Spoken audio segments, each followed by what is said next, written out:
Hello friends, welcome to Achievers. ನಾನು ವಿನಯ್. ಈ ವಿಡಿಯೋದಲ್ಲಿ ನಾನು ನಿಮ್ಮ ಜೊತೆ ಡಿಸ್ಕಸ್ ಮಾಡ್ತಿರೋ ಇಂಪಾರ್ಟೆಂಟ್ ಕಾನ್ಸೆಪ್ಟ್ ಪರ್ಸೆಂಟೇಜ್. ನೋಡಿ ಸ್ನೇಹಿತರೆ, ನಿಮಗೆಲ್ಲ ಗೊತ್ತಾಯಿದೆ, ಕಾಂಪಿಟೇಟಿವ್ ಎಕ್ಸಾಮಲ್ಲಿ ಮೆಂಟಲ್ ಎಬಿಲಿಟಿ ಡೆಫಿನೆಟ್ ಆಗಿರುತ್ತೆ. ಮೆಂಟಲ್ ಎಬಿಲಿಟಿಯಲ್ಲಿ ನಾನು ಪರ್ಸೆಂಟೇಜ್ ಕಲಿಯೋದ್ರಿಂದ ನನಗಾಗೋ ಉಪಯೋಗ ಏನು ಅಂದರೆ, ಈ ಪರ್ಸೆಂಟೇಜ್ ಏನಿದೆ ನನಗೆ 50% ಆಫ್ ಸಿಲೆಬಸ್ ನನಗೆ ಹೆಲ್ಪ್ ಆಗುತ್ತೆ ಪರ್ಸೆಂಟೇಜ್ ಕಲಿಯೋದ್ರಿಂದ. ಎಲ್ಲೆಲ್ಲಿ ಹೆಲ್ಪ್ ಆಗುತ್ತೆ ಪರ್ಸೆಂಟೇಜ್ ಅಂದರೆ ನನಗೆ ಪ್ರಾಫಿಟ್ ಆ್ಯಂಡ್ ಲಾಸ್ ಆಗಿರ್ಬೋದು, ಲಾಭ ಮತ್ತು ನಷ್ಟ, ಸಿಂಪಲ್ ಇಂಟ್ರೆಸ್ಟ್, ಸರಳ ಬಡ್ಡಿ, ಕಾಂಪೌಂಡ್ ಇಂಟ್ರೆಸ್ಟ್, ಚಕ್ರಬಡ್ಡಿ, ಪಾರ್ಟ್ನರ್ಶಿಪ್, ಪಾಲುದಾರಿಕೆ, ರೇಷಿಯೋ ಆ್ಯಂಡ್ ಪ್ರಪೋರ್ಷನ್. ಇದರಲ್ಲೆಲ್ಲ ನನಗೆ ಪರ್ಸೆಂಟೇಜು ಡೈರೆಕ್ಟಾಗಿ ಅಥವಾ ಇಂಡೈರೆಕ್ಟಾಗಿ ನನಗೆ ಹೆಲ್ಪ್ ಮಾಡುತ್ತೆ. ಹೌದಾ? ಅದು ಹೇಗೆ?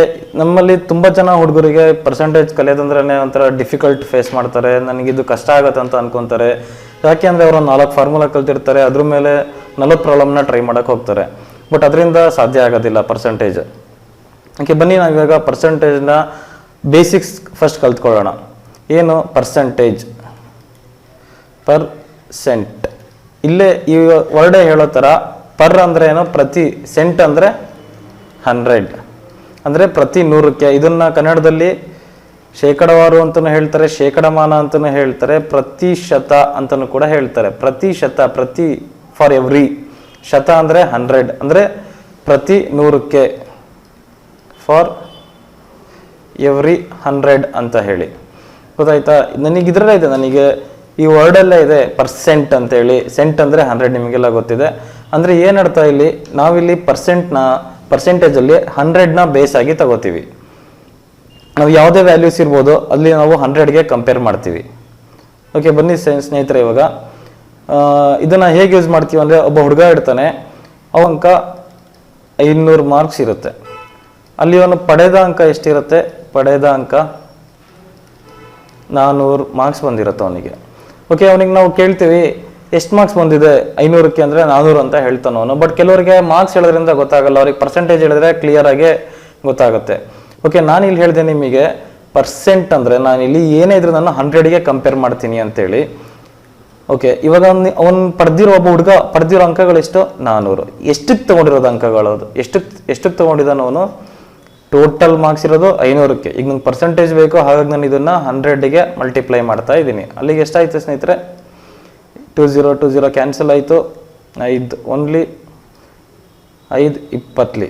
ಅಲ್ಲಿಗೆ 20 × 4 80% ಆಯಿತು. ಓಕೆ, ನನಗಿವಾಗ ಕ್ಲಾರಿಟಿ ಸಿಗುತ್ತೆ. ಈಗ ಅವನು 500ಕ್ಕೆ 400 ಅಂಕ ತೆಗ್ದೇನಂದ್ರೆ ನಮಗೆ ಗೊತ್ತಾಗಲ್ಲ. ಎಷ್ಟೊಂದು ಜನಕ್ಕೆ ಪರೀಕ್ಷೆ 500 ಮಾರ್ಕ್ಸಿಗೆ ನಡೆಯುತ್ತೆ, ಕೆಲವೊಂದೊಂದು ಪರೀಕ್ಷೆ 600 ಮಾರ್ಕ್ಸಿಗೆ ನಡೆಯುತ್ತೆ, ಇನ್ನು ಕೆಲವೊಂದು 800, 1000, ಹೀಗೆ ವೆರೈಟೀಸ್ ಆಫ್ ಮಾರ್ಕ್ಸಿಗೆ ಎಕ್ಸಾಮ್ಸ್ಗಳು ನಡೀತಾ ಇರುತ್ತೆ. ಹಾಗೆ ನನಗೆ ಒಬ್ಬೊಂದು ಎಕ್ಸಾಮ್ನ 1000 ಮಾರ್ಕ್ಸಿಗಿದ್ದು ಅವ್ನು ತೊಗೊಂಡು ಇದು 500 ಮಾರ್ಕ್ಸ್ ಆದರೆ ಅಲ್ಲಿ 50% ಆಗುತ್ತೆ. ಬಟ್ ಅದು ಇಲ್ಲಿ ಟೋಟಲ್ ಮಾರ್ಕ್ಸ್ ಇರೋದು 500, ಅವ್ನು ತೊಗೊಂಡಿರೋದು 400. ಇಲ್ಲಿ ಎಷ್ಟಾಯ್ತು ಪರ್ಸೆಂಟೇಜು? 80 ಹಾಗಾಗಿ ನಾನು ಪರ್ಸೆಂಟೇಜ್ಗೆ ಕನ್ವರ್ಟ್ ಮಾಡಿ ಹೇಳಿದಾಗ ನನಗೆ ಒಂದು ಕ್ಲಾರಿಟಿ ಸಿಗುತ್ತೆ. ಹೌದಾ ಸ್ನೇಹಿತರೆ? ಇಂಥ ಕೇಸಸ್ ಎಲ್ಲ ನಾವು ಪರ್ಸೆಂಟೇಜ್ನ ಯೂಸ್ ಮಾಡ್ತೀವಿ. ಓಕೆ, ಬನ್ನಿ ಇವಾಗ 20%. 20%ನ ನಾವು ಹೇಗೆ ರೆಪ್ರೆಸೆಂಟ್ ಮಾಡ್ತೀವಿ? 20/100. ಯಾಕೆಂದರೆ ನಾನು ಹೇಳಿದ್ದೀನಿ ಇಲ್ಲಿ 100ನ ನಾವು ಬೇಸ್ ಆಗಿ ತಗೋತೀವಿ. ಓಕೆ, ಇವಾಗ 40% ಹೇಗೆ ಮೆನ್ಷನ್ ಮಾಡ್ತೀವಿ? 40/100. ಇಷ್ಟೇನಾ? ಈಗ ನನಗೆ ಇದು ಪರ್ಸೆಂಟ್ ಆಯಿತು. ಇದೇನಿದು 20/100 ಏನಾಯಿತು? 20/100. ಇದು ಫ್ರ್ಯಾಕ್ಷನ್ ಆಗಿ ಬಂತು. ಇದನ್ನು ಇನ್ನೊಂದು ನಾನು ಸಿಂಪ್ಲಿಫೈ ಮಾಡಿದರೆ 20 ಓನ್ಲಿ 25 100. ಅಲ್ಲಿಗೆ ಏನಾಯ್ತು ಫ್ರೆಂಡ್ಸ್? ಇದು 1/5 ಆಯಿತು. ಅದೇ ರೀತಿ ಇದನ್ನು ಸಿಂಪ್ಲಿಫೈ ಮಾಡೋಣ. 22 40, 25 100. ಅಲ್ಲಿಗೆ 2/5 ಆಯಿತು. ಇನ್ನೊಂದು ಎಕ್ಸಾಂಪಲ್ ತೊಗೊಳೋಣ. ಇವಾಗ 75%. ಈ 75% ನಾವು ಹೇಗೆ ರೆಪ್ರೆಸೆಂಟ್ ಮಾಡ್ತೀವಿ? 75/100. 75/100. 25 3 75, 25 4 100. ಅಲ್ಲಿಗೆ 3/4. ಅಂದರೆ ನಾನಿವಾಗ 20% ಅಂತ ಬರೆಯೋ ಜಾಗದಲ್ಲಿ ನಾನೇನು ಬರಿಬೋದು ಫ್ರೆಂಡ್ಸ್? ಇವಾಗ 1/5 ಅಂತ ಬರಿಬೋದು. ನಿಮಗೆಲ್ಲ ಗೊತ್ತಿದೆ ಹೇಗಾಗಿದೆ ಅಂತೇಳಿ. ಅಂದರೆ ಏನಾಗಿದೆ ಇಲ್ಲಿ, ಪರ್ಸೆಂಟೇಜಿಂದ ನಾನಿಲ್ಲಿ ಫ್ರ್ಯಾಕ್ಷನ್ ಆಗಿ ಕನ್ವರ್ಟ್ ಮಾಡಿದ್ದೀನಿ. ಇವಾಗ 40% ಇದೆ, ಅದೇನಾಗಿದೆ? ಇದು 40% 2/5 ಆಗಿದೆ. 75% 3/5 ಆಗಿದೆ. 75 ಬರೆಯೋದು ಒಂದೇ, 3/4 ಬರೆಯೋದು ಒಂದೇ. ಆಯ್ತು ಸರ್, 75% 3/4 ಆಗಿ ಕನ್ವರ್ಟ್ ಮಾಡಿದ್ದೀರಾ. ಹಾಗಾದರೆ 3/4 ಇರೋದು 75% ಹೇಗಾಗುತ್ತೆ? ಈಗ 3/4 ಇದೆ, 75% ಹೇಗಾಗುತ್ತೆ ಅಂದರೆ, ಈಗ ನನಗೆ ಯಾವುದಕ್ಕೆ ಬೇಕು ಫ್ರೆಂಡ್ಸ್? ಇವಾಗ ಫ್ರ್ಯಾಕ್ಷನಿಂದ ನನಗೆ ಪರ್ಸೆಂಟೇಜ್ ಭಿನ್ನರಾಶಿ, ಫ್ರ್ಯಾಕ್ಷನ್ ಅಂದರೆ ಭಿನ್ನರಾಶಿ. ನನಗೆ ಇವಾಗ ಫ್ರ್ಯಾಕ್ಷನಿಂದ ಪರ್ಸೆಂಟೇಜಿಗೆ ಬೇಕು, ನಾನು ಏನು ಮಲ್ಟಿಪ್ಲೈ ಮಾಡ್ತೀನಿ ಇವಾಗ 100ನ ಮಲ್ಟಿಪ್ಲೈ ಮಾಡ್ತೀನಿ. ಅಲ್ಲಿಗೆ 4 ಒನ್ಲಿ 4 25 25 ಮೂರಲಿ ಎಷ್ಟಾಯ್ತು ಫ್ರೆಂಡ್ಸ್ 75 ಆಯ್ತು. ಪರ್ಸೆಂಟೇಜಿಗೆ ಕನ್ವರ್ಟ್ ಮಾಡಿದಾಗಲೂ ಸೇಮ್ ಆನ್ಸರ್ ಬರುತ್ತೆ. ಓಕೆ, ಈ ಥರ ನನಗೆ ಕೆಲವೊಂದೊಂದು ತುಂಬ ಇಂಪಾರ್ಟೆಂಟ್ ಫ್ರ್ಯಾಕ್ಷನ್ಸ್ ಇದೆ, ಅದು ಬೇಸಿಕ್ ಆಗಿ ನಾನು ಕಲೀಲೇಬೇಕು. ಅದು ಯಾವ್ದು ಅಂದರೆ ಓಕೆ ನೋಡಿ ಫ್ರೆಂಡ್ಸ್, ಈಗ 1/1 100% ಇದೆ, 1/2 is equal to 50%, 1/3 is equal to 33 1/3% ಅಥವಾ 33.33%, 1/4 is equal to 25%, 1/5 is equal to 20%, 1/6 is equal to 16.66% or 16 2/3%, 1/7 is equal to 14 2/7% or 14.28%, 1/8 is equal to 12 1/2% or 12.5%, 1/9 is equal to 11 1/9% or 11.11%, 1/10 is equal to 10%. ಇದೆಲ್ಲ ಏನೋ ನಮಗೆ ಇದು basic fractions. ಇದು ಈಗ ನಮಗೆ KES PSI PDO FD ಎಕ್ಸಾಮ್ಸ್ಗೆಲ್ಲ ಇಷ್ಟು fractions ಕಲ್ತ್ರೆ ಸಾಕು ನನಗೆ. ಇದು ನನಗೆ ತುಂಬ ಕಡೆ ಹೆಲ್ಪ್ ಆಗುತ್ತೆ. ಈ ಫ್ರ್ಯಾಕ್ಷನ್ಸ್ ಕಲಿಯೋದ್ರಿಂದ ನಾನು KS ಅಲ್ಲಾದರೆ ನಮಗೆ ಡೇಟಾ ಇಂಟರ್ಪ್ರಿಟೇಷನ್ ಮೇಲೆ ಪ್ರಾಬ್ಲಮ್ಸ್ಗಳು ಕೇಳ್ತಾರೆ, ಅಲ್ಲೆಲ್ಲ ನನಗೆ ತುಂಬ ಹೆಲ್ಪ್ ಆಗುತ್ತೆ. ಇವನ್ ನಾನು ಲಾಭ ಮತ್ತು ನಷ್ಟ ಮಾಡಬೇಕಾದ್ರೆ ಆಗಲಿ, ಸರಳ ಬಡ್ಡಿ ಮಾಡಬೇಕಾದ್ರೆ ಆಗಲಿ, ಈ ಫ್ರ್ಯಾಕ್ಷನ್ಸ್ ನನಗೆ ಹೆಲ್ಪ್ ಆಗ್ತಾ ಹೋಗುತ್ತೆ. ಅದು ಹೇಗೆ ಹೆಲ್ಪ್ ಆಗುತ್ತೆ ಅಂತ ನಾವು ಮುಂದಿನ ತರಗತಿಯಲ್ಲಿ ಕಲಿತಾ ಹೋಗೋಣ. ಇವಾಗ ಸದ್ಯಕ್ಕೆ ಪರ್ಸೆಂಟೇಜಲ್ಲಿ ನನಗೆ ಬೇಕಾಗಿರೋದು 1/10 is equal to 10%. ಇಲ್ಲಿಂದ 1/1 is equal to 1/10 is equal to 10% ತನಕ ನನಗೆ ಸಾಕು. ಅದೇ ನನಗೆ ಬ್ಯಾಂಕಿಂಗ್ ಪ್ರಿಪೇರ್ ಆಗ್ತೀನಿ, ನಾನು ಇನ್ಶೂರೆನ್ಸ್ ಎಕ್ಸಾಮ್ಸಿಗೆ ಪ್ರಿಪೇರ್ ಆಗ್ತೀನಿ ಅಂದರೆ ನನಗೆ ಇನ್ನು 1/20 ತನಕನೂ ಬೇಕಾಗುತ್ತೆ. ಓಕೆ, ಇವಾಗ 1/3 is equal to 33.33% ಅಂತ ಹೇಳಿದ್ದೀನಿ. ಹಾಗಾದರೆ 2/3 ಕೇಳ್ತಾರೆ ನಿಮಗೆ.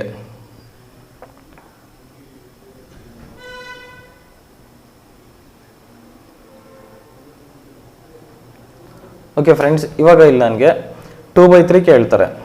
2/3 ಎಷ್ಟು ಅಂತೇಳಿ 1/3 is equal to ಎಷ್ಟಾಯಿತು 33.33%. ಅಲ್ಲಿ ನಾನು ಪ್ರೀವಿಯಸ್ ಸ್ಲೈಡಲ್ಲಿ ನೀವು ನೋಡಿದ್ದೀರಾ 1/3 is equal to 33.33% ಅಂತ ಇದೆ.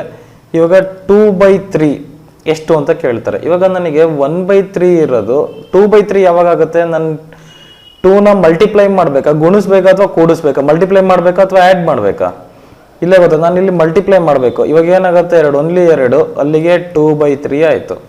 2/3 ಯಾವಾಗ ಆಗುತ್ತೆ, 1/3ಗೆ 2 ಮಲ್ಟಿಪ್ಲೈ ಮಾಡಿದಾಗ ಏನಾಯಿತು ನನಗೆ 2/3 ಆಯಿತು. ಅದೇ ರೀತಿ ನಾನು 1/3ಗೆ 2 ಮಲ್ಟಿಪ್ಲೈ ಮಾಡಿದ್ದೀನಿ ಅಂದಮೇಲೆ 33.33%ಗೂ ನಾನು ಏನು ಮಲ್ಟಿಪ್ಲೈ ಮಾಡಬೇಕು, 33.33%ಗೂ ಕೂಡ ನಾನು 2 ಮಲ್ಟಿಪ್ಲೈ ಮಾಡಬೇಕು. ಅವಾಗ ಏನಾಗುತ್ತೆ 2/3 is equal to 3 ಮಲ್ಟಿಪ್ಲೈ ಮಾಡಿ 66.66% ಆಗುತ್ತೆ. ಹೌದಾ ಸ್ನೇಹಿತರೆ?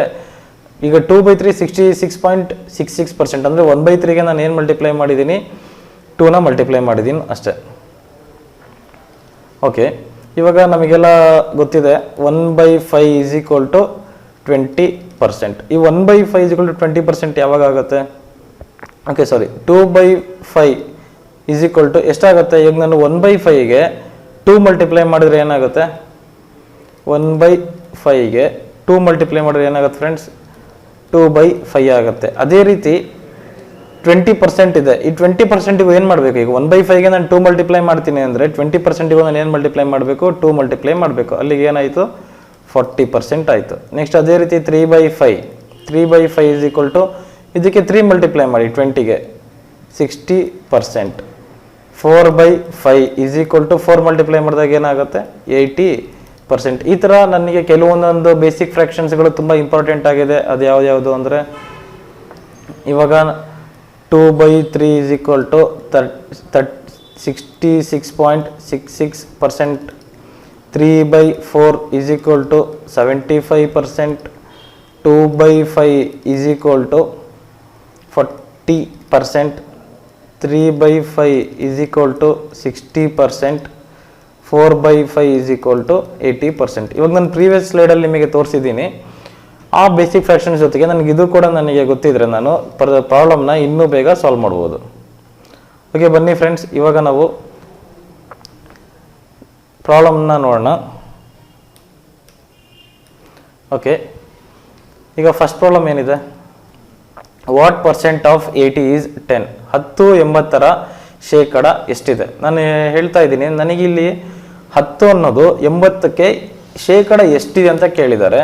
ಓಕೆ, ನನಗೆ ಕಂಪೇರ್ ಮಾಡಬೇಕಾಗಿರೋದು 10. ಎಷ್ಟಕ್ಕೆ ಕಂಪೇರ್ ಮಾಡ್ಬೇಕು ಫ್ರೆಂಡ್ಸ್? ಇಲ್ಲಿ 80ಕ್ಕೆ ಕಂಪೇರ್ ಮಾಡಬೇಕು. ಹಾಗಾಗಿ ನಾನು ಈ 80ನ ಎಲ್ಲಿ ಬರ್ಕೋಬೇಕು? ಡಿನಾಮಿನೇಟ್ರಲ್ಲಿ ಬರ್ಕೋಬೇಕು.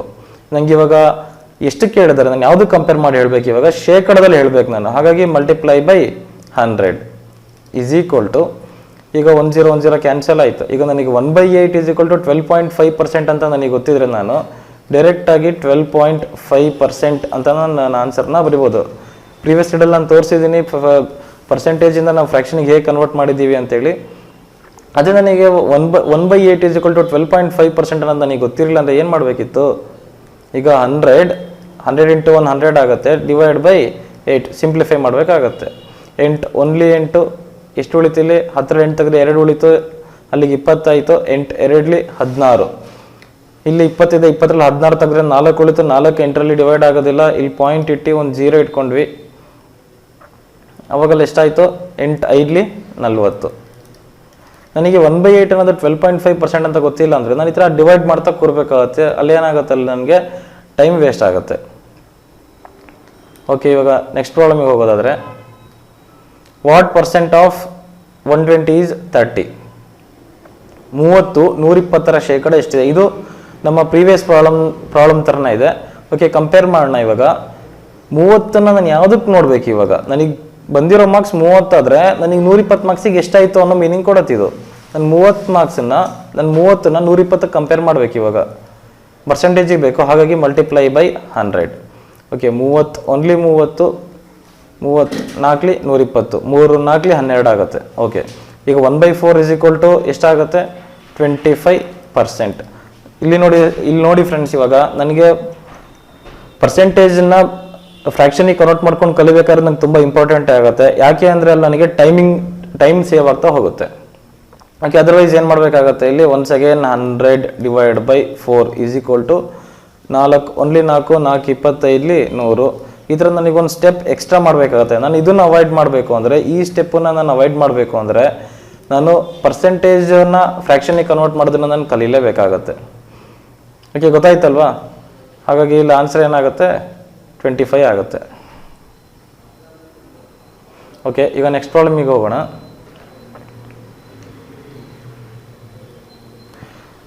If A is 75% of B, what percent of A is B? ಕನ್ನಡದಲ್ಲಿ ಎ ಯು ಬಿ ಯ 75% ಆದರೆ ಬಿ ಯು ಎ ಯ ಶೇಕಡ ಎಷ್ಟಿದೆ?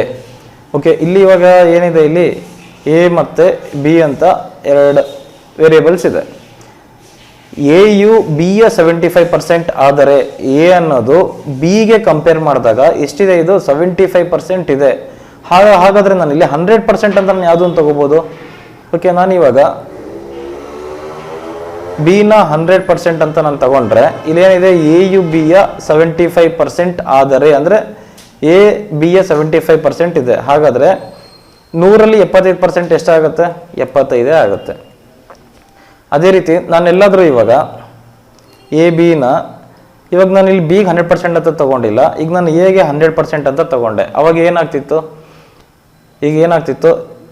ಎ ಎಷ್ಟಿದೆ? ಇಲ್ಲಿ 75% ಇದೆ. ಹಾಗಾದರೆ 75% 100 ಆದರೆ ನಾನು ಇವಾಗ 100% ಎಷ್ಟು ಅಂತ ನಾನು ಮತ್ತೆ ಕಂಡುಹಿಡಿಬೇಕಾಗುತ್ತೆ. ಅವಾಗ ನನಗೆ ಏನಾಗುತ್ತೆ? ಮತ್ತು ಕ್ರಾಸ್ ಮಲ್ಟಿಪ್ಲಿಕೇಶನ್ ಮಾಡಬೇಕು, ನನಗೆ ಇಲ್ಲಿ ಕಷ್ಟ ಆಗ್ತಾ ಹೋಗುತ್ತೆ. ಅದೇ ನಾನು ಒಂದು 100ಕ್ಕೆ ನಾನು ಕಂಪೇರ್ ಮಾಡಿ ಹೇಳಿದರೆ, ಈಗ 100ಕ್ಕೆ 75% ಎಷ್ಟು ಅಂದರೆ 75 ಆಗುತ್ತೆ. 100ಕ್ಕೆ 35% ಎಷ್ಟು ಅಂದರೆ 35 ಆಗುತ್ತೆ, 35 ಆಗುತ್ತೆ. ಅದೇ ರೀತಿ ನಂಗೆ 100ನ್ನ ಬೇಸಾಗಿ ತೊಗೊಂಡ್ರೆ ನಾನು ಇಲ್ಲಿ ಈಸಿಯಾಗಿ ಹೇಳ್ಬೋದು, 100ಕ್ಕೆ 30% ಕಮ್ಮಿ ಅಂದರೆ ಎಷ್ಟಾಯ್ತು ಫ್ರೆಂಡ್ಸ್? 70% ಆಗುತ್ತೆ. 100ಕ್ಕೆ 30% ಜಾಸ್ತಿ ಅಂದರೆ ಎಷ್ಟಾಗುತ್ತೆ? 130% ಆಗುತ್ತೆ. ಹಾಗಾಗಿ ನಾನಿಲ್ಲಿ ಏನು ಮಾಡ್ತಾ ಇದ್ದೀನಿ? ಎ ಬಿ ಇದೆ, ಎ ಯು ಬಿ ಯ 75% ಇದೆ. ಹಾಗಾದರೆ ನಾನು ಬಿನ ಏನು ಮಾಡ್ತೀನಿ? ಇಲ್ಲಿ 100% ತೊಗೊಳ್ತೀನಿ. ಎ ಎಷ್ಟಾಗುತ್ತೆ? ಇಲ್ಲಿ 25% ಆಗುತ್ತೆ, 75% ಆಗುತ್ತೆ. ಆದರೆ ಬಿ ಯು ಎ ಯ ಶೇಕಡ ಎಷ್ಟಿದೆ? ಓಕೆ, ನನಗೇನು ಅನಿಸುತ್ತೆ? ಎ ಯು ಬಿ ಯ 75% ಇದ್ದರೆ ಇದೇನು 100% ಇದೆ? ಇಲ್ಲ ಇದೆ ಅಲ್ವಾ? ಇದು 75 ಇದ್ದರೆ ಇದು 100 ಇದೆ, 100% ಆಗುತ್ತೆ ಅಂತ ನಾನು ಡೈರೆಕ್ಟಾಗಿ 100 ಅಂತ ಆನ್ಸರ್ ಟಿಕ್ ಮಾಡಿಬಿಡ್ತೀನಿ. ಬಟ್ ಅದು ರಾಂಗ್ ಆಗುತ್ತೆ. ಯಾಕೆ ಅಂದರೆ ಇಲ್ಲಿ ಏನ ನಾನು ಕಂಪೇರ್ ಮಾಡ್ತಿರೋದು ಬಿಗೆ, ಬಿ ವ್ಯಾಲ್ಯೂ ಎಷ್ಟಿದೆ ಇಲ್ಲಿ 100 ಇದೆ. ನಾನು 100ಗೆ ನೋಡಿದಾಗ ನಂಗೆ ಡೈರೆಕ್ಟಾಗಿ ಗೊತ್ತಾಯ್ತು 75 ಅಂತೇಳಿ. ಇವಾಗ ನಾನು ಏನು ಮಾಡ್ತಿದ್ದೀನಿ, ಬಿನ ಎಗೆ ಕಂಪೇರ್ ಮಾಡ್ಬೇಕು. ಇವಾಗ ಬಿನ ಎಗೆ ಕಂಪೇರ್ ಮಾಡಬೇಕು. ಈಗ ನಾನು ಕಂಪೇರ್ ಮಾಡಬೇಕಾಗಿರೋದು ಯಾವುದಕ್ಕೆ, 75ಕ್ಕೆ. ಹಾಗಾಗಿ ನಾನು ಕಂಪೇರ್ ಮಾಡಬೇಕಾಗಿರೋ ನಂಬರ್ ಯಾವುದು, 100. ಯಾವುದು ಕಂಪೇರ್ ಮಾಡಬೇಕು ಇಲ್ಲಿ, 75ಕ್ಕೆ ಕಂಪೇರ್ ಮಾಡಬೇಕು. ಈಗ ನಂಗೆ ಪರ್ಸೆಂಟೇಜಿಗೆ ಬೇಕು, ಹಾಗಾಗಿ ಇಂಟು 100. ಓಕೆ, ಈಗ ಸಿಂಪ್ಲಿಫೈ ಮಾಡೋಣ. 25 4 100, 25 3 125, ಸಾರಿ 75. ಇವಾಗ ಏನಾಗುತ್ತಿದ್ದು, ಈಗ ನನಗೆ 4/3 ಅನ್ನೋದು ನಾನು ಫ್ರ್ಯಾಕ್ಷನ್ಸಲ್ಲಿ ಹೇಳಿದ್ದೀನಿ. ನಂಗೆ 1/3 ಗೊತ್ತು. 1/3 ಎಷ್ಟಾಗುತ್ತೆ, 33.33%. ಅದೇ ರೀತಿ ನನಗೆ 4/3 ಬೇಕು. ಏನು ಮಾಡಬೇಕು ಇವಾಗ, 33.33%ಗೆ ನನಗೆ ಇಲ್ಲಿ ಗೊತ್ತಿದೆ 1/3 = 33.33%. ನನಗೆ ಇವಾಗ 4/3 ಬೇಕು ಅಂದ್ರೆ ಏನು ಮಾಡ್ಬೇಕು ಫ್ರೆಂಡ್ಸ್, ಇದಕ್ಕೆ 33.33%ಗೆ 4 ಮಲ್ಟಿಪ್ಲೈ ಮಾಡಬೇಕು. ಅಲ್ಲಿಗೆ ಎಷ್ಟಾಗುತ್ತೆ, 3/3 ಅಂದರೆ 100%. ಅಲ್ಲಿಗೆ ಪ್ಲಸ್ 33.33% ಆ್ಯಡ್ ಮಾಡಿದ್ರೆ ನನಗೆ ಎಷ್ಟಾಯ್ತು, ಇದು 133.33% ಆಯಿತು. ಹಾಗಾದರೆ ಎ ಯು ಬಿ ಯ 75% ಆದರೆ ಬಿ ಯು ಎ ಯ ಶೇಕಡ ಎಷ್ಟಿದೆ ಅಂದರೆ, ಬಿ ಎ ಕಂಪೇರ್ ಮಾಡಿದಾಗ ಎಷ್ಟಿದೆ, ಇದು 133% ಇದೆ. ಹಾಗಾದ್ರೆ ನನ್ನ ರೈಟ್ ಆನ್ಸರ್ ಯಾವುದಾಗುತ್ತೆ, ಡಿ. ಓಕೆ, ನನಗೆ ಈ ಫ್ರಾಕ್ಷನ್ಸ್ ಕಲಿಯಿಲ್ಲ ಅಂದ್ರೆ ಏನು ಮಾಡಬೇಕಿತ್ತು, ಒಂದ್ಸಾಗೆ ನಾನು ಅದೇ ಹಳೆ ಸ್ಟೆಪ್ ಮಾಡಬೇಕಿತ್ತು. 4 × 100, 400 / 3 ನಾನು ಸಿಂಪ್ಲಿಫೈ ಮಾಡಬೇಕಿತ್ತು. 30 3 ಹತ್ಲಿ 30, ಇಲ್ಲಿ ಏನು ಇಲ್ಲ, ಒಂದಿರುತ್ತೆ, ಸಾರಿ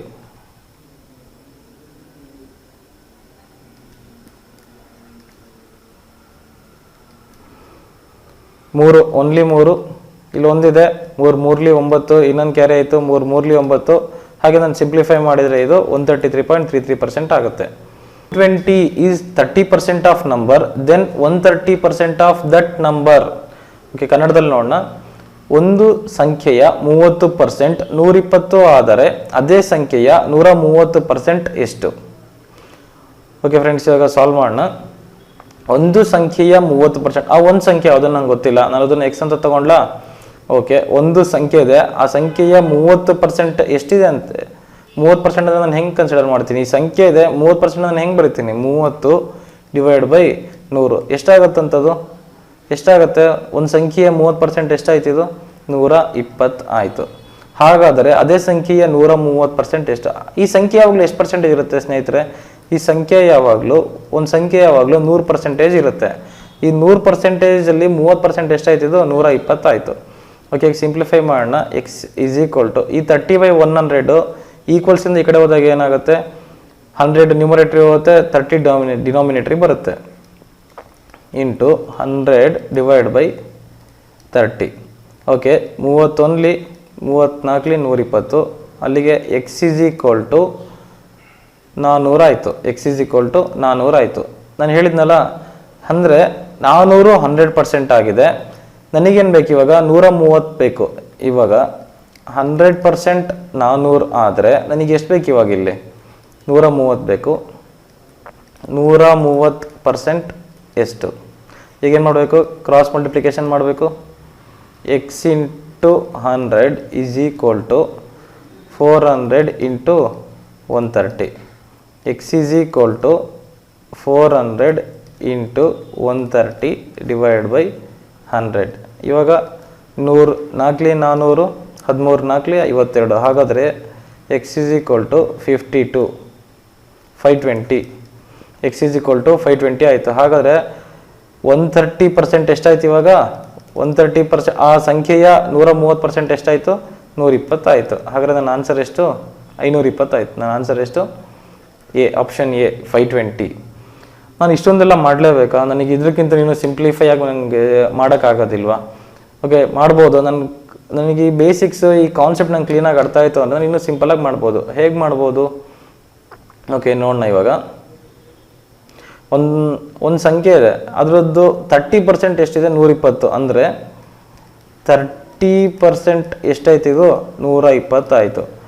ಹಾಗಾದರೆ ಅದೇ ಸಂಖ್ಯೆಯ 130% ಎಷ್ಟು ಅಂತ ಕೇಳಿದರೆ, ನಾನು ಈ ಸಂಖ್ಯೆ 30%ಗೆ 120 ಆದರೆ ನಾನು 100%ನ ಕಂಡುಹಿಡ್ಕೊಂಡು ಆಮೇಲೆ 100%ಗೆ ಇಷ್ಟ ಆದರೆ 130%ಗೆ ಎಷ್ಟು ಅಂತ ಕಂಡುಹಿಡ್ಕೋಬೋದು. ನಾನು ಡೈರೆಕ್ಟಾಗಿ ನಾನು ಏನು ಮಾಡ್ತೀನಿ, ಇವಾಗ 130% ಇಷ್ಟು ಅಂತ ನಾನು ಡೈರೆಕ್ಟಾಗಿ ಕಂಡುಹಿಡ್ತೀನಿ. ಇವಾಗ ಕ್ರಾಸ್ ಮಲ್ಟಿಪ್ಲಿಕೇಶನ್ ಮಾಡಿ. X into 30 divide by 120 into 130. Okay, X is equal to 120 into 130 divide by 30. 31 34 120, ಅಲ್ಲಿಗೆ 13 4 52, ಅಲ್ಲಿಗೆ X is equal to 520.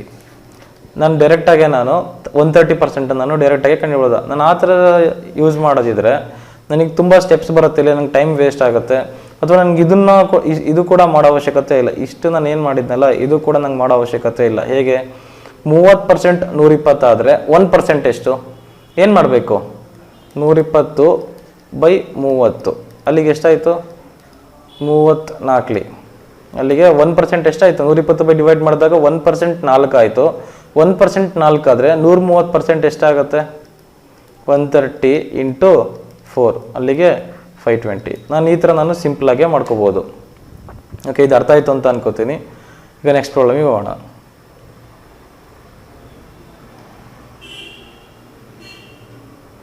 Okay, ಏನಿದೆ?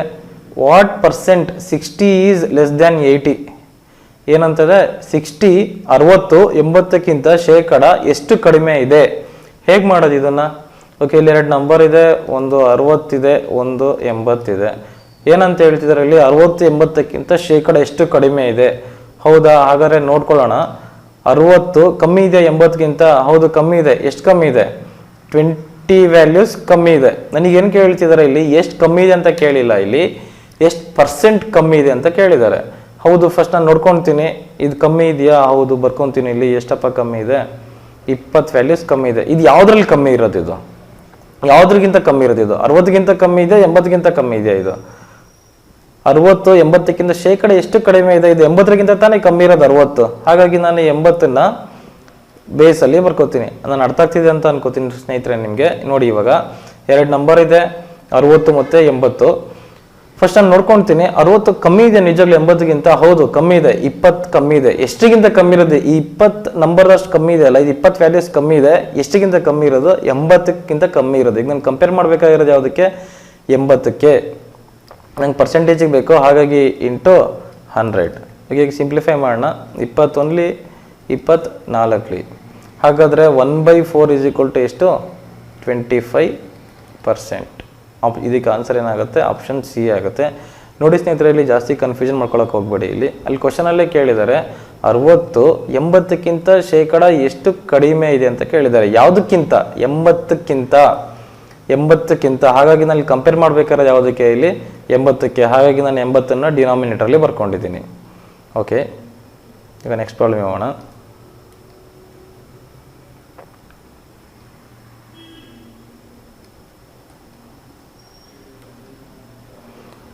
Okay, what percent 120 is more than 80? 120 80ಕ್ಕಿಂತ ಶೇಕಡ ಎಷ್ಟು ಹೆಚ್ಚು ಇದೆ ಅಂತ ಕೇಳಿದ್ದಾರೆ ಇಲ್ಲಿ. ಓಕೆ, ಇಲ್ಲಿ 2 ನಂಬರ್ ಇದೆ, ಯಾವುದ್ಯಾವುದಿದೆ? ಒಂದು 120 ಇದೆ, ಇನ್ನೊಂದು ಇಲ್ಲಿ 80 ಇದೆ. ಓಕೆ, ನೋಡೋಣ ಇವಾಗ 120 ಮತ್ತು 80ರಲ್ಲಿ ನಿಜ 120 ಜಾಸ್ತಿ ಇದೆ 80ಗಿಂತ? ಹೌದು ಜಾಸ್ತಿ ಇದೆ. ಎಷ್ಟು ಜಾಸ್ತಿ ಇದೆ ಸ್ನೇಹಿತರೆ? ಇಲ್ಲಿ 40 ಜಾಸ್ತಿ ಇದೆ. ಯಾವುದಕ್ಕಿಂತ ಜಾಸ್ತಿ ಇರೋದು? ಇದು 80ಕ್ಕಿಂತ ಜಾಸ್ತಿ ಇದೆ. ಹಾಗಾಗಿ ನಾನು ಇಲ್ಲಿ ಕಂಪೇರ್ ಮಾಡಬೇಕಾಗಿರೋದು ಯಾವುದಕ್ಕೆ? ಇಲ್ಲಿ 80ಕ್ಕೆ. ಈಗ ನಂಗೆ ಪರ್ಸೆಂಟೇಜಿಗೆ ಬೇಕು, ಹಾಗಾಗಿ ಇಂಟು 100. ಅಲ್ಲಿಗೆ ಎಷ್ಟಾಯ್ತು? ಅಲ್ಲಿಗೆ 40 ಓನ್ಲಿ 40 2 80. 1/2 ಈಸ್ ಈಕ್ವಲ್ ಟು, ಈಗ ಸಿಂಪ್ಲಿಫೈ ಮಾಡಿ 50. 1/2 ಅಂದ್ರೂ 50%. ಅಲ್ಲಿಗೆ ನನ್ನ ಆನ್ಸರ್ ಏನಾಯಿತು? ಆಪ್ಷನ್ ಬಿ 50% ಆಯಿತು. ನೋಡಿ ಸ್ನೇಹಿತರೆ, ಇಲ್ಲಿ ಏನಿದೆ? ಇಲ್ಲಿ 120 80ಕ್ಕಿಂತ ಶೇಕಡ ಎಷ್ಟು ಹೆಚ್ಚಿದೆ. ನಾನು ಇದನ್ನು ಕಲಿಯೋದ್ರಿಂದ ನನಗೆ KSLನಿಗೆ ಕೇಳ್ತಾರಲ್ವಾ, ಡೇಟಾ ಇಂಟರ್ಪ್ರಿಟೇಷನ್ ಮೇಲೆ ಕ್ವಶನ್ಸ್ ಇರುತ್ತೆ, ಅಲ್ಲ ನನಗೆ ಇದು ತುಂಬ ಹೆಲ್ಪ್ ಆಗುತ್ತೆ. ಇದು ಅಲ್ಲಿ ಕೇಳ್ತಾರೆ ಶೇಕಡ ಎಷ್ಟು ಹೆಚ್ಚಿದೆ, ಶೇಕಡ ಎಷ್ಟು ಕಡಿಮೆ ಇದೆ ಅಂತ ಕೇಳ್ತಾರೆ. ಅವಾಗ ನನಗೆ ಕಾನ್ಸೆಪ್ಟ್ ನನಗೆ ತುಂಬ ಹೆಲ್ಪ್ ಆಗುತ್ತೆ. ನೋಡೋಣ ಇವಾಗ. ಅವು ಫಸ್ಟ್ ಜಾಸ್ತಿ ಇದೆ ನೋಡಿಕೊಂಡೆ ನಾನು. ಹೌದು, 40 ಜಾಸ್ತಿ ಇದೆ. ಯಾವುದಕ್ಕಿಂತ ಜಾಸ್ತಿ ಇದೆ? ಇಲ್ಲಿ 120ಗಿಂತ ಜಾಸ್ತಿ ಇದೆ 40? ಅಲ್ಲ, 120 ಅನ್ನೋದು ಜಾಸ್ತಿ ಇದೆ. ಯಾವುದಕ್ಕಿಂತ ಜಾಸ್ತಿ ಇದೆ? ಇಲ್ಲಿ 80ಗಿಂತ ಜಾಸ್ತಿ ಇದೆ. ಈಗ ನಮಗಿಲ್ಲಿ ಕನ್ಫ್ಯೂಷನ್ ಆಗುತ್ತೆ, ಸರ್ ಅಲ್ಲೇ ಬೇರೆ ಥರ ತೊಗೊಂಡ್ರಿ ಪ್ರೀವಿಯಸ್ ಪ್ರಾಬ್ಲಮಲ್ಲಿ, ಇಲ್ಲೇ ಬೇರೆ ಥರ ತೊಗೋತಿದ್ದೀರಾ, ನಮಗೆ ಕನ್ಫ್ಯೂಷನ್ ಆಗ್ತಿದೆ ಅಂದರೆ. ಓಕೆ, ಪ್ರೀವಿಯಸ್ ಪ್ರಾಬ್ಲಮ್ ನೋಡೋದಾದರೆ ಅಂತ ಇದೆ. ಏನಿದೆ ಇಲ್ಲಿ? ಎಷ್ಟು ಕಡಿಮೆ ಇದೆ ಅಂತೇಳಿ ಇಲ್ಲಿ ಕಡಿಮೆ ಇರೋದು ಎಷ್ಟು 20, ಇಲ್ಲಿ ಕಮ್ಮಿ ಇರೋದು ಎಷ್ಟು 20. ಹೌದಲ್ಲ, ಯಾವುದಕ್ಕಿಂತ ಕಮ್ಮಿ ಇರೋದು ಇಲ್ಲಿ 80ಕ್ಕಿಂತ ತಾನೇ ಕಮ್ಮಿ ಇರೋದು 20. ಓಕೆ, ಅಂದರೆ ಇಲ್ಲಿ 2 ನಂಬರ್ ಇದೆ 60 ಮತ್ತು 80 ಅಂತೇಳಿ. ಇಲ್ಲಿಗೆ ನಿಮಗೆ ಇದು ಕ್ವಶನ್ ಓದಿದ್ರೆ ಅರ್ಥ ಆಗ್ತಾನೆ ಇಲ್ಲ ನನಗೆ. ಯಾವ್ದು ಕಡಿಮೆ ಅಂದರೆ ಯಾವ್ದು ತೊಗೋಬೇಕು, 60 ತೊಗೊಂಡ್ಲ 80 ತೊಗೊಂಡ್ಲ, ಜಾಸ್ತಿ ಅಂದರೆ ಏನು ತೊಗೊಂಡ್ಲಿ ನಂಗೆ ಗೊತ್ತಾಗ್ತಿಲ್ಲ. ಅಂದರೆ ನಿಮಗೊಂದು ಇಲ್ಲೊಂದು ಬ್ಲೈಂಡ್ ಮೆಥಡ್ ಹೇಳ್ಕೊಡ್ತೀನಿ. ಇಲ್ಲಿ ಕಡಿಮೆ ಅಂತ ಕೇಳಿದರೆ ಇವೆರಡರಲ್ಲಿ ಯಾವುದು ಹೈಯೆಸ್ಟ್ ನಂಬರ್ ಇದೆ ಅದನ್ನು ತೊಗೊಳ್ಳಿ. ಇಲ್ಲಿ ಯಾವುದು ಹೈಯೆಸ್ಟ್ ನಂಬರ್ ಇದೆ, ಇಲ್ಲಿ 80 × 100 ಮಾಡಿದೆ ನಾನು, ಅಲ್ಲಿಗೆ 1/4 ಆಗುತ್ತೆ. ಎಷ್ಟಾಯ್ತು ಇದು 25%. ಇದು ಪ್ರೀವಿಯಸ್ ಪ್ರಾಬ್ಲಮ್ದು. ಅದೇ ಇವಾಗ ನೆಕ್ಸ್ಟ್ ಇದರಲ್ಲಿ ನೋಡೋದಾದರೆ ನಾವು ನೋಡೋದಾದರೆ ಏನಾಗುತ್ತೆ, 120 ಇದೆ 80 ಇದೆ. ಎಷ್ಟು ಹೆಚ್ಚಿದೆ ಅಂತ ಕೇಳಿದ್ದಾರೆ. ಎಷ್ಟು ಹೆಚ್ಚಿದೆಯಪ್ಪ ಇಲ್ಲಿ 40 ಜಾಸ್ತಿ ಇದೆ. ಯಾವುದಕ್ಕಿಂತ ಜಾಸ್ತಿ ಇರೋದು ಇದು 80ಕ್ಕಿಂತ ಜಾಸ್ತಿ ಇರೋದು. ನಂಗೆ ಕನ್ಫ್ಯೂಷನ್ ಆಗುತ್ತೆ ಸರ್. ಇಲ್ಲೂ ಕೂಡ ನಾನು ಏನು ಮಾಡಬೇಕು ಅಂದರೆ ಏನು ಮಾಡಬೇಕಿಲ್ಲಿ, ಹೆಚ್ಚು ಅಂತ ಕೇಳಿದಾಗ ಇವೆರಡರಲ್ಲಿ 120 ಇದೆ 80 ಇದೆಯಲ್ಲ, ಇವೆರಡರಲ್ಲಿ ಯಾವ್ದು ಕಮ್ಮಿ ವ್ಯಾಲ್ಯೂ ಇದೆಯಲ್ಲ ಅದನ್ನು ತೊಗೊಳ್ಳಿ. ಬಟ್ ಇದು ಜಸ್ಟ್ ಒಂದು ಬ್ಲೈಂಡ್ ಮೆಥಡ್ ಅಷ್ಟೇ. ನಿಮಗೆ ನನಗೆ ಎಕ್ಸಾಂಪಲ್ ತುಂಬ ತೀರಾ ಕನ್ಫ್ಯೂಷನ್ ಆಗುತ್ತೆ ಅಂದರೆ ಮಾತ್ರ ಈ ಮೆಥಡ್ನ ಫಾಲೋ ಮಾಡಿ. ಎಷ್ಟು ಜಾಸ್ತಿ ಇದೆ ಎಷ್ಟು ಹೆಚ್ಚು ಇದೆ ಅಂತ ಕೇಳಿದರೆ ಆ 2 ನಂಬರಲ್ಲಿ ಯಾವ ನಂಬರ್ ಕಡಿಮೆ ಇದೆ ಆ ವ್ಯಾಲ್ಯೂನ ತೊಗೊಳ್ಳಿ. ಎಷ್ಟು ಕಡಿಮೆ ಇದೆ ಅಂತ ಕೇಳಿದರೆ ಎಷ್ಟು ಪರ್ಸೆಂಟ್ ಕಡಿಮೆ ಇದೆ ಅಂತ ನನಗೆ ಕ್ವಶನಲ್ಲಿ ಏನಾದ್ರು ಕೇಳಿದರೆ ಈ 2 ನಂಬರಲ್ಲಿ ಯಾವುದು ದೊಡ್ಡ ನಂಬರು ಯಾವುದು ಬಿಗ್ಗರ್ ನಂಬರ್ ಇದೆ ಅದನ್ನು ನೀವು ಡಿನಾಮಿನೇಟ್ರಲ್ಲಿ ತೊಗೊಳ್ಳಿ. ಬಟ್ ನಿಮಗೆ ಗೊತ್ತಾಗ್ದಿಲ್ಲ ಅನ್ನೋ ಪಕ್ಷದಲ್ಲಿ ಮಾತ್ರ ಹೇಗೆ ಮಾಡಿ. ನನಗೆ ಕಾನ್ಸೆಪ್ಟ್ ಓದಿದೆ, ನಂಗೆ ಕಾನ್ಸೆಪ್ಟ್ ನಂಗೆ ಅರ್ಥ ಆಗಿದೆ ಅಂದರೆ ನೀವು ಕ್ವಶನನ್ನು ಓದ್ಕೊಂಡೆ ನೀವು ಯಾವುದೇ ಕನ್ಫ್ಯೂಷನ್ ಇಲ್ದಂಗೆ ನೀವು ಸಾಲ್ವ್ ಮಾಡ್ಕೊಂಡು ಹೋಗ್ಬೋದು. ಇದಕ್ಕೆ ಆನ್ಸರ್ ಎಷ್ಟಾಗುತ್ತೆ 50%. Okay, option B. ಓಕೆ, ಇವಾಗ ನೆಕ್ಸ್ಟ್ ಕ್ವಶನ್ ಹೋಗೋಣ. ನಿಮಗೆ ಡೌಟ್ಸ್ ಕ್ಲಿಯರ್ ಆಗಿದೆ ಅಂತ ಅನ್ಕೋತೀನಿ. ಏನಾದ್ರು ಕ್ಲಿಯರ್ ಆಗಿಲ್ಲ ಅಂದರೆ ನಮಗೆ ಮೆಸೇಜ್ ಮಾಡಿ, ನಾವು ನಿಮಗೆ ರಿಪ್ಲೈ ಮಾಡ್ತೀವಿ. ಓಕೆ, ನೆಕ್ಸ್ಟ್ ಕ್ವಶನಿಗೆ ಬರೋಣ. If the price of grape is 40% less than that of apple, then price of apple is what percent more than that of grape? ಕನ್ನಡದಲ್ಲಿ ಓದೋಣ. ದ್ರಾಕ್ಷಿಯ ಬೆಲೆಯು ಸೇಬುವಿನ ಬೆಲೆಗಿಂತ 40% ಕಡಿಮೆ ಇದ್ದರೆ ಸೇಬುವಿನ ಬೆಲೆಯು ದ್ರಾಕ್ಷಿಯ ಬೆಲೆಗಿಂತ ಶೇಕಡ ಎಷ್ಟು ಜಾಸ್ತಿ ಇದೆ? ಎಷ್ಟು ಜಾಸ್ತಿ ಇದೆ? ಓಕೆ, ನೋಡೋಣ ಸ್ನೇಹಿತರೆ. ಇಲ್ಲಿ ಒಂದು ಕಡೆ ಗ್ರೇಪ್ ಇದೆ, ಇಲ್ಲಿ ಆ್ಯಪಲ್ ಇದೆ. ಇಲ್ಲೇನು ಕೊಟ್ಟಿದ್ದಾರೆ, ದ್ರಾಕ್ಷಿಯ ಬೆಲೆಯು ಸೇಬುವಿನ ಬೆಲೆಗಿಂತ 40% ಕಡಿಮೆ ಇದ್ದರೆ. ಇಲ್ಲೇನು ಹೇಳಿದ್ರೆ ದ್ರಾಕ್ಷಿ ಬೆಲೆ ಆ್ಯಪಲ್ನ ಬೆಲೆಗಿಂತ 40% ಕಡಿಮೆ ಇದೆ ಅಂತ. 40% ಇದೆ ಅಂತ ಹೇಳಿಲ್ಲ ಅಲ್ಲಿ. 40% ಅಂತ ಇದ್ರೆ ಈಗ ನಾನು 100% ಅಂತ ನಾನು ಯಾವುದನ್ನು ತೊಗೊಂಡ್ಲಿ ಸ್ನೇಹಿತರೆ? ಇಲ್ಲಿ ಫಸ್ಟು ಯಾವುದನ್ನು ತೊಗೊಂಡ್ಲಿ? ನಾನು ಆ್ಯಪಲ್ ಬೆಲೆನ 100% ಅಂತ ತಗೊಂಡ್ರೆ ಇದು 40% ಕಡಿಮೆ ಇದೆ ಅಂತ ಹೇಳಿದ್ದಾರೆ. ಇಲ್ಲಿ 40% ಅಂತ ಇದ್ದಿದ್ರೆ ನಾನು ಗ್ರೇಪ್ ಬೆಲೆ 40% ಅಂತ ತಗೊಳ್ತಿದ್ದೆ, 40 ಅಂತ ತಗೊಳ್ತಿದ್ದೆ. ಬಟ್ ಇಲ್ಲಿ ಹೇಳ್ತಾ ಇರೋದು 40% ಕಡಿಮೆ ಇದೆ ಅಂತ ಹೇಳಿದ್ದಾರೆ. ಕಡಿಮೆ ಇದೆ ಅಂದರೆ 100ರಲ್ಲಿ 40% ತೆಗೆದ್ರೆ 100% 40% ತೆಗೆದ್ರೆ ಎಷ್ಟಾಗುತ್ತೆ? 60 ಆಗುತ್ತೆ. ಅಂದರೆ ನಾನು ಆ್ಯಪಲ್ ಬೆಲೆ 100 ಅಂತ ತಿಳ್ಕೊಳ್ತೀನಿ, ಗ್ರೇಪ್ ಬೆಲೆ 60 ಅಂತ ತಿಳ್ಕೊಳ್ತೀನಿ. ಹಾಗಿದ್ದರೆ ಸೇಬುವಿನ ಬೆಲೆಯು ದ್ರಾಕ್ಷಿಯ ಬೆಲೆಗಿಂತ ಶೇಕಡ ಎಷ್ಟು ಜಾಸ್ತಿ ಇದೆ ಅಂತ ಕೇಳಿದ್ದಾರೆ. ಈಗ ಕ್ವಶನ್ ಓದಿದ ತಕ್ಷಣ ನಮಗೇನು ಫಸ್ಟ್ ಏನು ಸ್ಟ್ರೈಕ್ ಆಗುತ್ತೆ, 40% ಕಡಿಮೆ ಇದ್ರೆ ದ್ರಾಕ್ಷಿ ಬೆಲೆ, ಆ್ಯಪಲ್ ಬೆಲೆನೂ 40% ಜಾಸ್ತಿನೇ ಇರುತ್ತಲ್ವಾ. ಹಾಗಾಗಿ ನಾನು ಏನು ಮಾಡ್ತೀನಿ, ಡೈರೆಕ್ಟಾಗಿ 40% ಅಂತ ಆನ್ಸರ್ ಟಿಕ್ ಹಾಕ್ಬಿಡ್ತೀನಿ. ಬಟ್ ಅಲ್ಲಿ 40% ಇರೋದಿಲ್ಲ. ಏನು ಚೇಂಜ್ ಆಗುತ್ತೆ, ನಾವಿಲ್ಲಿ 100 ಕಂಪೇರ್ ಮಾಡಿದಾಗ ನನಗೆ ಗೊತ್ತಾಯ್ತಿಲ್ಲ 40% ಅಂತೇಳಿ. ಬಟ್ ಇವಾಗ ನಾನು ಕಂಪೇರ್ ಮಾಡ್ತಿರೋದು ಯಾವುದು, ಆ್ಯಪಲ್ ಬೆಲೆನ ದ್ರಾಕ್ಷಿ ಬೆಲೆಗೆ ಕಂಪೇರ್ ಮಾಡ್ತಾ ಇದ್ದೀನಿ. ಹಾಗೆ ನಾನು ಕಂಪೇರ್ ಮಾಡ್ತಾ ಇರೋದು 60ಕ್ಕೆ. ನೋಡೋಣ ಫಸ್ಟು ಎಷ್ಟು ಜಾಸ್ತಿ ಅಂತ ಕೇಳಿದರೆ ಮೊದಲು ನಾನು ನೋಡ್ಕೊಳ್ತೀನಿ ಜಾಸ್ತಿ ಇದೆಯಾ ಅಂತೇಳಿ. ಹೌದು, ಜಾಸ್ತಿ ಇದೆ. ಎಷ್ಟು ಜಾಸ್ತಿ ಇದೆ? 60 ಜಾಸ್ತಿ, 40 ಜಾಸ್ತಿ ಇದೆ. ಓಕೆ, 40 ಜಾಸ್ತಿ ಇದೆ. ಯಾವುದ್ರ ಬೆಲೆಗಿಂತ ಜಾಸ್ತಿ ಇದೆ? ಇದು ಗ್ರೇಪ್ ಬೆಲೆಗಿಂತ ಜಾಸ್ತಿ ಇದೆ. ನಂಗೆ ಕಂಪೇರ್ ಮಾಡ್ತಿರೋದು ಯಾವುದಕ್ಕೆ ಇವಾಗ? ಗ್ರೇಪ್ ಬೆಲೆಗೆ. ಎಷ್ಟಾಯ್ತು ಇದು? 60. ನಂಗೆ ಪರ್ಸೆಂಟೇಜಿಗೆ ಬೇಕು, ಹಾಗಾಗಿ 100 ಮಲ್ಟಿಪ್ಲೈ ಮಾಡ್ತೀನಿ. ಈಗ ಸಿಂಪ್ಲಿಫೈ ಮಾಡೋಣ. 22ಲಿ 40, 23ಲಿ 60. 2/3 ಈಸ್ ಈಕ್ವಲ್ ಟು ಎಷ್ಟು ಅಂತ ಹೇಳಿದ್ದೀನಿ ನಾನು. ನನ್ನ ಪ್ರೀವಿಯಸ್ ಸ್ಲೈಡಲ್ಲಿ ನಾನು ತೋರಿಸಿದ್ದೀನಿ ನಿಮಗೆ. 2/3 ಅಂದರೆ ಎಷ್ಟಾಗುತ್ತೆ? 66.66% ಆಗುತ್ತೆ. ನೀವು ಅದನ್ನು ಫ್ರ್ಯಾಕ್ಷನನ್ನು ನೀವು ಕಲಿದೇ ಹೋದರೆ ಏನು ಮಾಡಬೇಕಾಗುತ್ತೆ? ಇದನ್ನು 200/3 ಅಂತ ಡಿವೈಡ್ ಮಾಡಿಕೊಂಡು ಆಮೇಲೆ ನೀವು ಸಿಂಪ್ಲಿಫೈ ಮಾಡಬೇಕಾಗತ್ತೆ. ನಂಗೆ ಸುಮ್ಮನೆ ಇಲ್ಲಿ ಟೈಮ್ ವೇಸ್ಟ್ ಆಗುತ್ತೆ. ಹಾಗಾದರೆ ದ್ರಾಕ್ಷಿ ಬೆಲೆ 40% ಕಡಿಮೆ ಇದೆ ಸೇಬುವಿನ ಬೆಲೆಗಿಂತ. ಹಾಗಾದರೆ ಸೇಬು ಬೆಲೆ ಎಷ್ಟು ಜಾಸ್ತಿ ಆಯ್ತು? ಇಲ್ಲಿ 66% ಜಾಸ್ತಿ ಇದೆ. ಇದಕ್ಕೇನು answer? Right answer option C. ನೋಡಿ ಫ್ರೆಂಡ್ಸ್, ಇಲ್ಲಿ ನಾನು ನಿಮಗೆ ಒಂದು ಬ್ಲೈಂಡ್ ಮೆಥಡ್ ಹೇಳ್ಕೊಟ್ಟಿದ್ದೆ. ಇಲ್ಲಿ ಚೆಕ್ ಮಾಡೋಣ ನಾವು ಮಾಡಿರೋ ಸರಿನಾ ತಪ್ಪ ಅಂತ. ನಿಮಗೆ ಇಲ್ಲಿ ಬ್ಲೈಂಡ್ ಮೆಥಡ್ ನಾನು ಹೇಳ್ಕೊಟ್ಟಿರೋದು ನಿಮಗೆ ಸರಿನಾ ತಪ್ಪ ಅಂತ ಇಲ್ಲಿ ಕ್ಲಿಯರ್ ಆಗಿ ಗೊತ್ತಾಗುತ್ತೆ. ಶೇಕಡ ಎಷ್ಟು ಜಾಸ್ತಿ ಇದೆ ಅಂತ ಕೇಳಿದಾರಲ್ವಾ. ನೋಡಿ, ನಾನು ಏನು ಹೇಳಿದೆ, ಶೇಕಡ ಎಷ್ಟು ಜಾಸ್ತಿ ಅಂತ ಕೊಟ್ಟಾಗ ಇವೆರಡು ನಂಬರಲ್ಲಿ ಕಮ್ಮಿ ನಂಬರ್ ತಗೊಳ್ಳಿ ಅಂತ ಹೇಳಿದ್ದೆ ನಾನು, ಹೌದಾ? ಓಕೆ, ನಾನೇನು ತೊಗೊಂಡಿದ್ದೀನಿ ಇಲ್ಲಿ ಬೇಸಲ್ಲಿ 60ನ ತೊಗೊಂಡಿದ್ದೀನಿ, ಹೌದಾ? ಇದು ಜಸ್ಟ್ ಬ್ಲೈಂಡ್ ಮೆಥಡ್ ಅಷ್ಟೇ. ಬಟ್ ನಿಮಗೆ ಗೊತ್ತಾಗಲ್ಲ ಅನ್ನೋ ಪಕ್ಷದಲ್ಲಿ ಮಾತ್ರ ಹೀಗೆ ಮಾಡಿ, ಅದರ್ವೈಸ್ ನಾವು ಕಾನ್ಸೆಪ್ಟ್ ಮೂಲಕನೇ ಕ್ವಶನ್ ಓದ್ಕೊಂಡೆ ಅರ್ಥ ಮಾಡ್ಕೊಳ್ತಾ ಹೋಗೋಣ. ಓಕೆ, ಇದು ಗೊತ್ತಾಗಿದೆ ಅಂತ ಅನ್ಕೋತೀನಿ. ಈಗ ನೆಕ್ಸ್ಟ್ ಪ್ರಾಬ್ಲಮಿಗೆ ಹೋಗೋಣ. ಓಕೆ, ಏನಂತ ಕೊಟ್ಟಿದ್ದಾರೆ? If A's salary is 25% more than B's salary, then B's salary is what percent less than A's salary? A ಯ ಸಂಬಳವು B ಯ ಸಂಬಳಕ್ಕಿಂತ ಶೇಕಡ 25 ಜಾಸ್ತಿ ಇದ್ದರೆ B ಯ ಸಂಬಳವು A ಯ ಸಂಬಳಕ್ಕಿಂತ ಶೇಕಡ ಎಷ್ಟು ಕಡಿಮೆ ಇದೆ?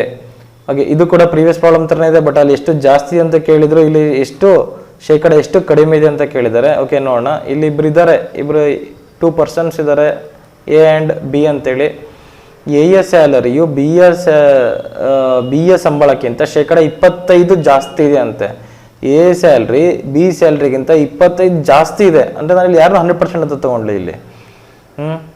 ಹೇಳಿ, ನಾನಿಲ್ಲಿ ಬಿನ 100% ಅಂತ ತಗೊಳ್ತೀನಿ. ಅಲ್ಲಿಗೆ ಎ ಯ ಸಂಬಳ ಬಿ ಯ ಸಂಬಳಕ್ಕಿಂತ 25 ಜಾಸ್ತಿ ಇದೆ. ಹಾಗಾದರೆ ಎ ಸಂಬಳ ಎಷ್ಟಾಗುತ್ತೆ? 100ಗೆ 100ರಲ್ಲಿ 25 ಜಾಸ್ತಿ ಅಂದರೆ ಎಷ್ಟಾಗುತ್ತೆ? 100ಗೆ 25 ಜಾಸ್ತಿ ಅಂದರೆ 125 ಆಯಿತು, ಹೌದಾ?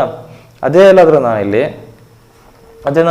ಇಲ್ಲಿ ಎ ಬಿ ಅಂತ ತಗೊಂಡು ಏನು 100% ಅಂತ ತಗೊಂಡ್ರೆ ಬಿ ಎಷ್ಟಾಗ್ತಿತ್ತು? ಎ ಯ ಸಂಬಳವು ಬಿ ಯ ಸಂಬಳಕ್ಕಿಂತ 25 ಜಾಸ್ತಿ ಅಂತೆ. ಅಂದರೆ ಇದೇ 125% ಇದೆ. ಇದು ಅಂದರೆ 125% 100 ಆದರೆ 100% ಎಷ್ಟಂತ ಕಂಡುಹಿಡಬೇಕು? ಅಲ್ಲಿಗೆ ಸಿಂಪ್ಲಿಫೈ ಮಾಡಬೇಕು. X is equal to 100 into 100 divided by 125 ಅಂತ ಮಾಡಬೇಕು. ಇಷ್ಟು ಲಾಂಗ್ ಪ್ರೊಸೀಜರ್ ನಾನು ಮಾಡಬೇಕಾಗತ್ತೆ ಎಲ್ಲಾದರೂ ಏನು 100 ಅಂತ ತೊಗೊಂಡು ಮಾಡೋದಾದರೆ. ಹಾಗಾಗಿ ನಾನು ಇಲ್ಲಿ ಯಾವುದನ್ನು 100 ಅಂತ ತೊಗೊಬೇಕು ಅನ್ನೋದನ್ನು, ನೀವು ಯಾವುದನ್ನು 100% ಅಂತ ತೊಗೋಬೇಕು ಅನ್ನೋದನ್ನು ನಿಮಗೆ ಫಸ್ಟ್ ಕ್ಲಾರಿಟಿ ಇರಬೇಕು. ಇವೆರಡರಲ್ಲಿ ನಾನು ಯಾವುದಕ್ಕೆ 100% ಅಂತ ತೊಗೊಳ್ತೀನಿ, ನಾನು 100%ಗೆ ಕಂಪೇರ್ ಮಾಡಿದ್ರೆ ನನಗೆ ಈಸಿಯಾಗಿ ನಾನು ಪ್ರಾಬ್ಲಮ್ನ ಸಾಲ್ವ್ ಮಾಡ್ಬೋದು. ಓಕೆ, ನೋಡೋಣ. ಇವಾಗ ಎ ಸಂಬಳ 125% ಜಾಸ್ತಿ ಇದೆ ಬಿ ಸಂಬಳಕ್ಕಿಂತ. ಹಾಗಾಗಿ ನಾನು ಬಿ ಸ್ಯಾಲ್ರಿನ 100% ಅಂತ ತೊಗೊಂಡ್ರೆ ಎ ಸ್ಯಾಲ್ರಿ ಎಷ್ಟಾಗುತ್ತೆ? ಅಲ್ಲಿಗೆ 125% ಆಯಿತು. ಇದ್ದರೆ ಬಿ ಯ ಸಂಬಳವು ಎ ಯ ಸಂಬಳಕ್ಕಿಂತ ಶೇಕಡ ಎಷ್ಟು ಕಡಿಮೆ ಇದೆ? ಓಕೆ, ಇವಾಗ 25% ಜಾಸ್ತಿ ಇದ್ದರೆ ಆಬ್ವಿಯಸ್ಲಿ 25% ಕಮ್ಮಿ ಇದೆ ಅಂತ ಅನಿಸುತ್ತೆ. ಡೈರೆಕ್ಟಾಗಿ ಈ ಆಪ್ಷನ್ನ ಟಿಕ್ ಮಾಡಿ ಹೋಗ್ಬಿಡ್ತೀವಿ. ಬಟ್ ಇಲ್ಲಿ ಏನಾಗುತ್ತೆ, ಇದು ರಾಂಗ್ ಆಗುತ್ತೆ. ಯಾಕೆ? ಇಲ್ಲ, 125 ಅನ್ನೋದು 100ಕ್ಕೆ ಕಂಪೇರ್ ಮಾಡಿದಾಗ ಬಂದಿದ್ದು. ಬಟ್ ಇವಾಗ ನಾನು ಕಂಪೇರ್ ಮಾಡ್ಬೇಕಾದ್ರೆ ಯಾವುದನ್ನು? ಬಿ ಸ್ಯಾಲ್ರಿನ ಎ ಸ್ಯಾಲ್ರಿಗೆ ಕಂಪೇರ್ ಮಾಡಬೇಕು, ಎಷ್ಟು ಕಡಿಮೆ ಇದೆ ಅಂತೇಳಿ. ಹೇಗೆ ಮಾಡಬೇಕು? ಫಸ್ಟ್ ನೋಡೋಣ, ಕಡಿಮೆ ಇದೆಯಾ ನಿಜವಾಗ್ಲೂ ನೋಡ್ಕೊಳ್ಳೋಣ. ಹೌದು, ಕಡಿಮೆ ಇದೆ. ಎಷ್ಟು ಕಡಿಮೆ ಇದೆ? 25 ಕಡಿಮೆ ಇದೆ. ಯಾವುದಕ್ಕಿಂತ ಕಮ್ಮಿ ಇರೋದು ಇದು? ಈ 25 ಯಾರ ಸ್ಯಾಲ್ರಿಗಿಂತ ಕಮ್ಮಿ ಇರೋದು ಇದು? 100 ರೂಪಾಯಿ ಇವನ್ ಸ್ಯಾಲ್ರಿ 100 ರೂಪಾಯಿ ಇದೆ, ಇವನ್ ಸ್ಯಾಲ್ರಿ 125 ರೂಪಾಯಿ ಇದೆ. ಕಮ್ಮಿ ಇರೋದು 125 ರೂಪಾಯಿಗಿಂತ ಕಮ್ಮಿ ತಾನೇ ಇದು? ಹೌದು. ಹಾಗಾಗಿ ಬೇಸಲ್ಲಿ ಡಿನಾಮಿನೇಟರಲ್ಲಿ ನಾನು 125 ಬರ್ಕೋತೀನಿ. ನಂಗೆ ಪರ್ಸೆಂಟೇಜಿಗೆ ಬೇಕು, ಹಾಗಾಗಿ 100ನ ಮಲ್ಟಿಪ್ಲೈ ಮಾಡ್ತೀನಿ. 25 ಓನ್ಲಿ 25 ಇಲ್ಲಿ 125. ಅವಾಗ ಏನಾಗುತ್ತೆ? 1/5 is equal to 20%. ಅಲ್ಲಿಗೆ ಎಷ್ಟಾಯ್ತು ಇದು? C is equal to 20%. ನನ್ನ ಆನ್ಸರ್ ಏನಾಯಿತು? 20% ಆಯಿತು. ನೋಡಿ ಸ್ನೇಹಿತರೆ, ಹೀಗೆ ನಾನು ಪರ್ಸೆಂಟೇಜನ್ನು ಫ್ರ್ಯಾಕ್ಷನಾಗಿ ಕನ್ವರ್ಟ್ ಮಾಡ್ಕೊಂಡ್ರೆ ನನಗೆ ಸಿಂಪ್ಲಿಫಿಕೇಶನ್ ತುಂಬ ಈಸಿ ಆಗುತ್ತೆ. ಇದರಲ್ಲಿ ಒಂದೇ ಅಂತಲ್ಲ, ಇನ್ನೂ ಸುಮಾರು ಕಾನ್ಸೆಪ್ಟಲ್ಲಿ ಕಮ್ಮಿ ಆಗುತ್ತೆ. ಅದು ನಿಮಗೆ ಸಾಲ್ವ್ ಮಾಡ್ತಾ ನಿಮಗೆ ತಿಳಿಸ್ತಾ ಹೋಗ್ತೀವಿ. ಸ್ನೇಹಿತರೆ, ಈ ಕ್ಲಾಸ್ ನಿಮಗೆ ಇಷ್ಟ ಆಗಿದರೆ ಈ ವಿಡಿಯೋನ ನಿಮ್ಮ ಫ್ರೆಂಡ್ಸ್ ಜೊತೆಗೆ ಶೇರ್ ಮಾಡಿ, ಲೈಕ್ ಮತ್ತು ಕಮೆಂಟ್ ಮಾಡೋದನ್ನು ಮರಿಬೇಡಿ. ನಮ್ಮ ಯೂಟ್ಯೂಬ್ ಚಾನಲ್ ಅಚೀವರ್ಸ್ ಅಕಾಡೆಮಿ ಶಿವಮೊಗ್ಗಗೆ ಸಬ್ಸ್ಕ್ರೈಬ್ ಆಗಿ ಹೀಗೆ ನಮಗೆ ಸಪೋರ್ಟ್ ಮಾಡ್ತಾ ಇರಿ. Thank you.